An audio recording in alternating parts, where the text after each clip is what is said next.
সেই জালিম শাহী শেখ হাসিনা এবং তার নেতৃত্বদেরকে আল্লাহ রাব্বুল আলামিন বাংলার মাটি থেকে উৎখাত করে দিয়ে এদেশের সকল মানুষের জন্য একটি স্বাধীন এবং মুক্ত পরিবেশ সৃষ্টি করে দিয়েছেন।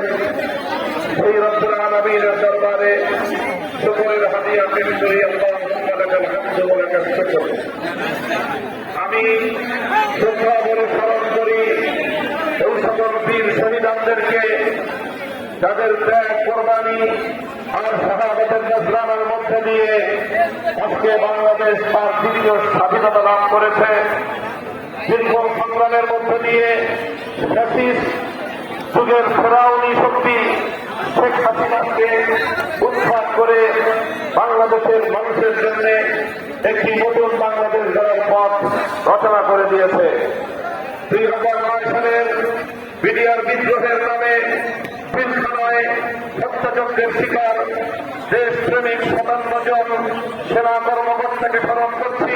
2013 সালে শাপলা চত্বরে রাতের অন্ধকারে পাখির মতো গুলি করে হত্যার শিকার নবী প্রেমিক হেফাজতে ইসলাম বাংলাদেশের সহকর্মীদেরকে যাদের শাহাদাতের রক্তের বিনিময়ে বাংলার মাটিতে আল্লাহ করে ইজ্জতের ঠান্ডা সমুন্নত হয়েছিল স্মরণ করছি।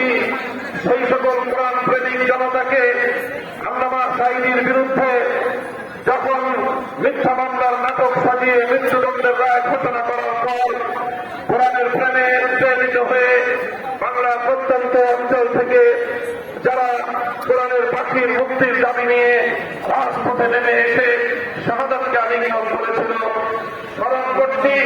2014-15-16 সালে একতরফা নির্বাচন ঠেকাতে গিয়ে বাংলাদেশের মানুষের অধিকার রক্ষা করতে গিয়ে বিরোধী মত এবং পথের যে সকল নেতা কর্মীরা গুম, খুন আর হত্যার শিকার হয়েছিল। স্মরণ করছি 2021 সালে স্বাধীনতার সুবর্ণ জয়ন্তী উদযাপনের সময়ে মুসলমানদের রক্তে রঞ্জিত গুজরাটের কসাই নরেন্দ্র মোদীর বাংলাদেশে আগমনের প্রতিবাদ করতে গিয়ে হেফাজতে ইসলাম বাংলাদেশের যে সকল নেতাকর্মী শাহাদাত বরণ করেছিলেন। স্মরণ করছি আজ ওই সকল ছাত্র জনতাকে যারা 2024 সালের জুলাই এবং আগস্ট মাসে ফ্যাসিবাদের বিরুদ্ধে চূড়ান্ত লড়াইতে অবতীর্ণ হয়েছিল। সকল ভয় ভীতিকে উপেক্ষা করে আবু সাঈদরা যখন বুক পেতে দিয়েছিল জালিমের বুলেটের সামনে, জালিমের বুলেটের আঘাত আবু সাঈদের বুককে ছন্দ করেছিল ঠিক, কিন্তু আবু সাঈদকে পরাজিত করতে পারেনি। প্রিয় আবু সাঈদ, শহীদ আবু সাঈদরা জীবন্ত আবু সাঈদের চেয়ে অনেক বেশি শক্তিশালী হিসেবে বাংলাদেশের করেছিল। টেকনাফ থেকে তেঁতুলিয়া পর্যন্ত ফ্যাসিবাদের বিরুদ্ধে আন্দোলন বিদ্রোহের দাবানল ছড়িয়ে পড়েছিল। আর এভাবেই অকল্পনীয়ভাবে ধারণাতীতভাবে বহির্দেশের ভিনদেশী শক্তির এজেন্ট হিসেবে বাংলাদেশের ক্ষমতার মস্তককে জবরদখলকারী 15 বছরের স্বৈরাচারী যুগের ফেরাউন জালিম শাহী শেখ হাসিনা বাংলার মাটি থেকে পালাতে বাধ্য হয়েছিল।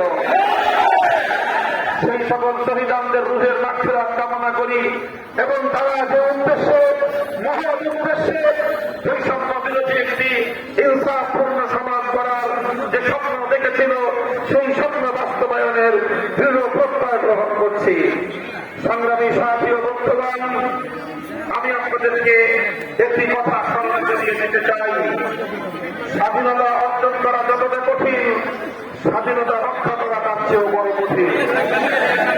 বাংলাদেশের মানুষ 2024-এর 5ই আগস্টকে দ্বিতীয় স্বাধীনতা দিবস হিসেবে আখ্যায়িত করেছে। আগস্ট বিপ্লব বাংলাদেশের মানুষের স্বাধীনতার বিপ্লব, আগস্ট বিপ্লব বাংলাদেশের মানুষের মুক্তির বিপ্লব, আগস্ট বিপ্লব স্বৈরাচারী এবং ফ্যাসিবাদের বিরুদ্ধে নির্যাতিত জনতার বিপ্লব। আগস্ট বিপ্লব ছিল একটি সুন্দর সমৃদ্ধশালী ইনসাফপূর্ণ বাংলাদেশ গড়ার বিপ্লব। কাজেই আমাদেরকে যে কোনো মূল্যে এই বিপ্লবের সুফল ভোগ করতে হবে, যে কোনো মূল্যে এই বিপ্লবকে ব্যর্থ করে দেওয়ার সকল ষড়যন্ত্রকে রুখে দাঁড়াতে হবে।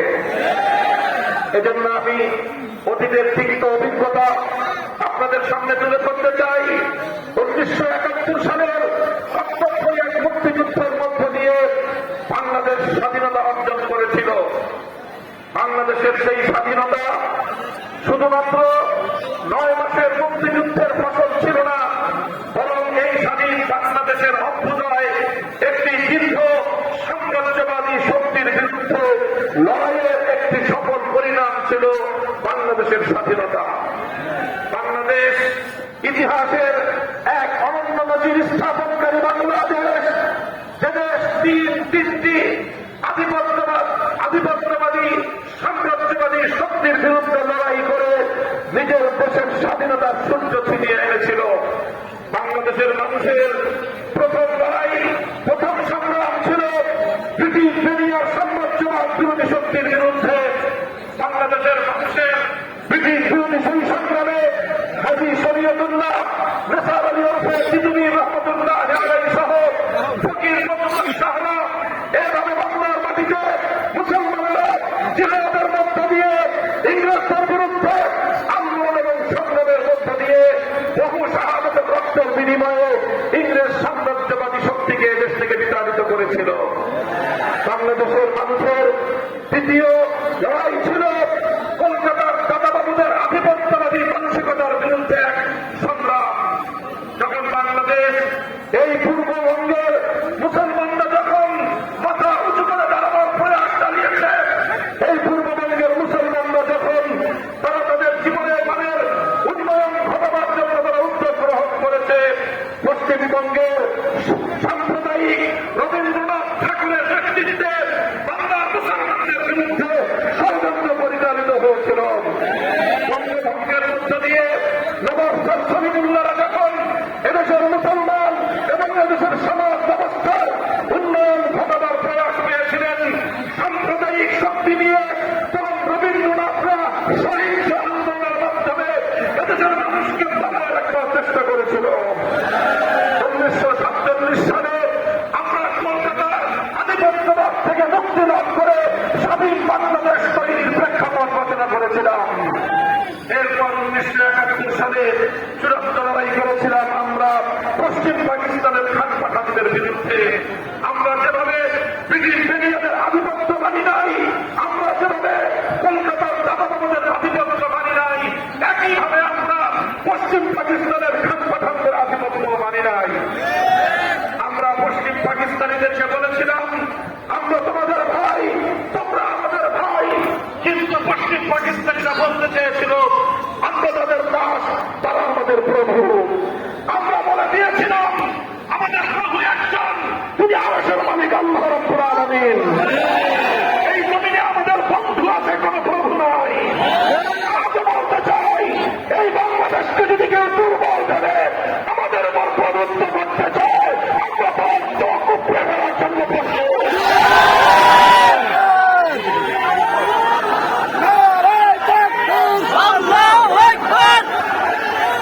সংগ্রামী সাথী ও বন্ধুগণ, আমি ব্যক্তিহীন ভাষায় বলতে চাই, 1971 সালের মুক্তিযুদ্ধের মধ্য দিয়ে যেভাবে আমরা তিনটি আধিপত্যবাদ বিরোধী শক্তির বিরুদ্ধে লড়াই করে আমাদের দেশ মাতৃকাকে আমরা স্বাধীন করেছিলাম, দুর্ভাগ্যজনকভাবে স্বাধীনতার কয়েক মাস পরেই 72 সালে বাংলাদেশের মুক্তিযুদ্ধের চেতনাকে হাইজ্যাক করা হয়েছিল, ছিনতাই করা হয়েছিল।